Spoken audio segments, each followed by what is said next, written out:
When you think gamer keyboards, at least when I think of them, I have nightmarish visions of frankly shambolic monstrosities from around 10 years ago, packing enough rattle to rival a mariachi band and stuffed with more tech gizmos and gadgetry than your average stepsister's bedside drawers. Wooting was founded in 2015 by three Dutch nerds who, fueled by Amsterdam's finest inspiration brownies, decided enough was enough and set about with the noble goal of making the best gaming keyboards in the world, after sorting their munchies. 8 years, several products, and an impending political and climate apocalypse later, we have arrived at what's fair to consider their magnum opus, the Wooting 60HE. It's not just a good keyboard for gaming, it's a stone cold king in pretty much every conceivable measure and metric you want to throw at little goatee. Which got me thinking, let's face it, with every big influencer and personality already in line to run a YouTube train on the poor girl with their own glowing no Vaseline commentaries, I figured, why not instead offer an entirely different take as I watch the action longingly from the closet, mashing away at my little spacebar like the tech cuck that I am. Can a bottom frag NPC Andy like me pay to win his way to the top with a 60HE? And if I have no hopes of winning a deathmatch, let alone a tournament, is a 60HE worth the pickup for you? First off, let's talk about build and what I've done to mod my board in the few weeks that I've been testing it. Wooting built the 60HE to be a performer straight out the box. I was genuinely surprised by the overall package on offer, especially the little strap on here, look at it, flapping away. Parking performance, the acoustics were especially impressive for a pre-built, with Wooting who proved once again that you can fix just about anything in life with enough lubrication. Take notes, boys and girls. In fact, if you did want to leave it stock, the thick PBT caps are well made and the case has enough foam dampening to satisfy even the most demanding of mechboard incels. Stock sound is more of a clacky experience though, so if you're chasing the fabled Thok monster, your princess is sadly in another castle. Now, not being a clacklord myself, I wanted to give the 60HE a bit of a glow up and make it suit my acoustic profile and taste and get a bit more bass in the girl. But before I flipped her over and got all up inside her, I recorded a quick stock sound test as reference audio so you know what you can expect out of the box. Here it is in all of its clacky goodness.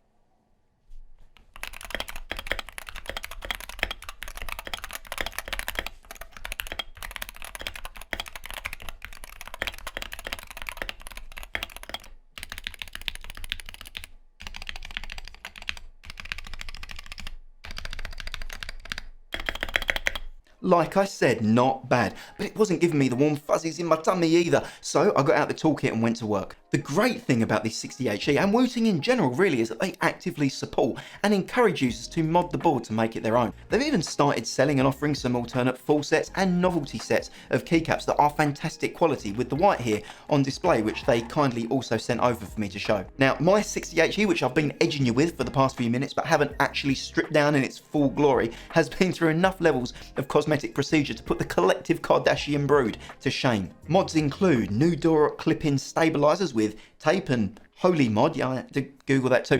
KBD fans, 5-degree aluminium case with neoprene sheets to pack it out like a good little lad. Every lacquer switch painstakingly lubricated with Krytox 205G0. One of them fancy useless coil cables which does nothing except leave your bank account $50 lighter. I've also swapped these standard PBT caps, which were really decent to be fair, for a set of Keychron Hacker Mint to match my little Chinese ticking time bomb peripheral, the G-Walls HSK Pro, which I will very gently place on the keyboard there at risk of explosion. The result is a board that, in my opinion, you would struggle to pick in a lineup from much more expensive mech keyboards in terms of looks and acoustics. But unlike your boring buzz cut of the average custom board, the 60HE is instead a keyboard mullet with serious looks up front and plenty of gaming focused party up in the back. Before we dig into what those gaming features are, here's a quick sound test after all the mods.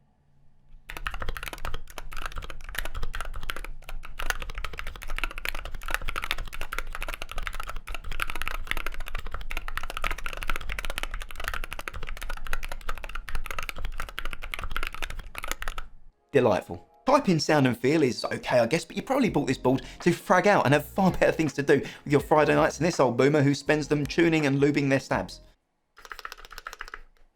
The Wooting diff is the lacquer switches, which unlock all sorts of fancy features that your typical keyboard just isn't capable of doing if it tried. And yeah, that does even include the kind of luxury custom builds you'd likely need to start selling foot pics on the internet to a fool, though I've not ruled that out either yet for this channel. The biggest party trick these switches offer is their variable actuation points. Say it with me, kids. Variable actuation points. My own smooth brain shaved chimp explanation for this is you can change how far you have to press a key before it registers your input. Typically, your elite gamer bros were using linear speed switches, which you have to depress a whole 1mm or so to actuate. Tragic, I know. Through the wonders of Dutch science, Wooting have been able to reduce that down to as low as 0.1mm if you're feeling frisky enough to try it. It's also super easy to change these if you don't want to get too technical, because the Wootility app, God, I hate my life sometimes, has presets for most typical usage scenarios, including racing, FPS, RPGs, adventure games, or straight up typing. Word of warning though, when I first got the board, I thought I'd crank them all to 0.1mm and Superman that hoe like Soldier Boy, but instead, I found myself accidentally tilt hitting Q and E whilst trying to fat finger my way across the WSD movement keys, which is kind of a big unfortunate for Overwatch when you happen to Q your ultimate on the walk back from spawn and the rest of the lobby rightly flame and avoid you instantly. Not talking from experience or anything. To help other gamers, I wanted to share my ongoing challenges with the unfortunate condition that I'm going to call premature actuation.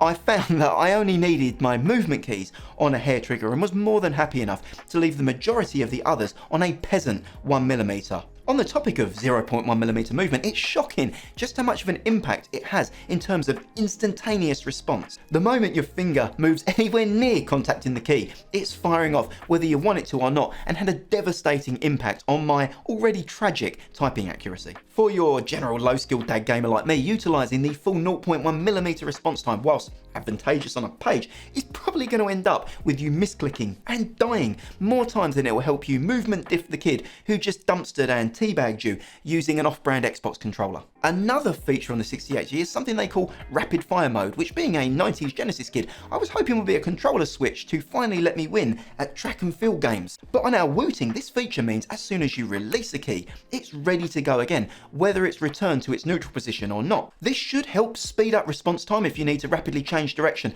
back and forth, so strafe duels, circle jumping, or simply bopping along to a crab rave. Have pros and high skill gamers said it's great?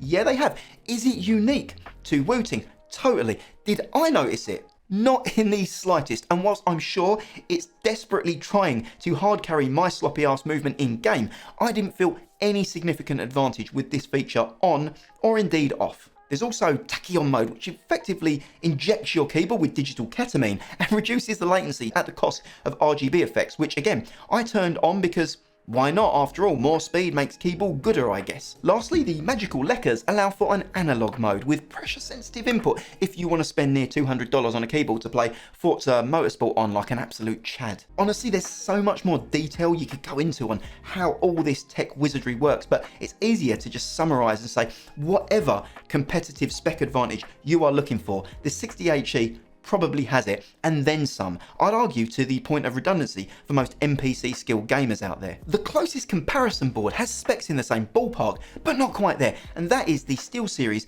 Apex Pro Mini, or Pro Mini Wireless if you're the type of sadist who just wants to watch the world burn. This also has adjustable actuation switches too, but they only go as low as a frankly unplayable 0.2mm. It's also lacking the rapid fire of the Wooting, and the sound of the stock stabilizers was so bad that I had to have a little lie down after pressing the spacebar for the first time. Memes aside, in all honesty, for pretty much everyone outside of the esports elite, you're probably going to struggle to notice much, if any, difference between these two in terms of actual in-game performance. And whilst they don't actively advertise it, you can totally see that you can mod the Apex Pro Mini just like the 60HE. Here's a quick sound test, because why not steal 15 more seconds of your time for the engagement algorithm. Enjoy.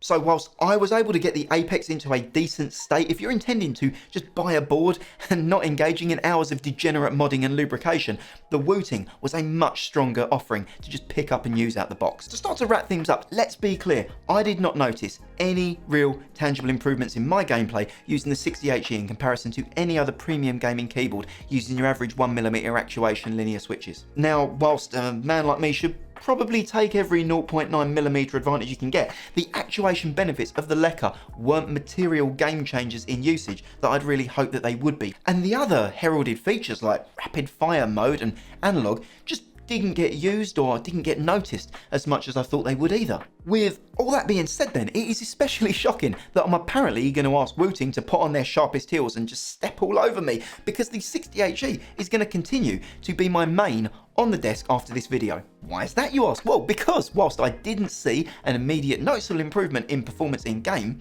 I also, premature actuation problems aside, didn't see any detrimental factors to using it. So I'd rather have the capability there and not use it than need it and not have it in clutch situations where it might have helped me. And to be honest, after all the modding, this board stacks up acoustically to customs that I've built at double the cost, so I'm not even having to compromise on typing experience when not in game. Whilst the 60HE wasn't quite the pay-to-win cheap board that I'd hoped it would be, it absolutely was the best gaming keyboard that I've ever used. Special thanks to the boys at Wooting for sending it out. Y'all deserve a schmolk and a pancake from me, and until next time, like, sub, and remember to generously lubricate.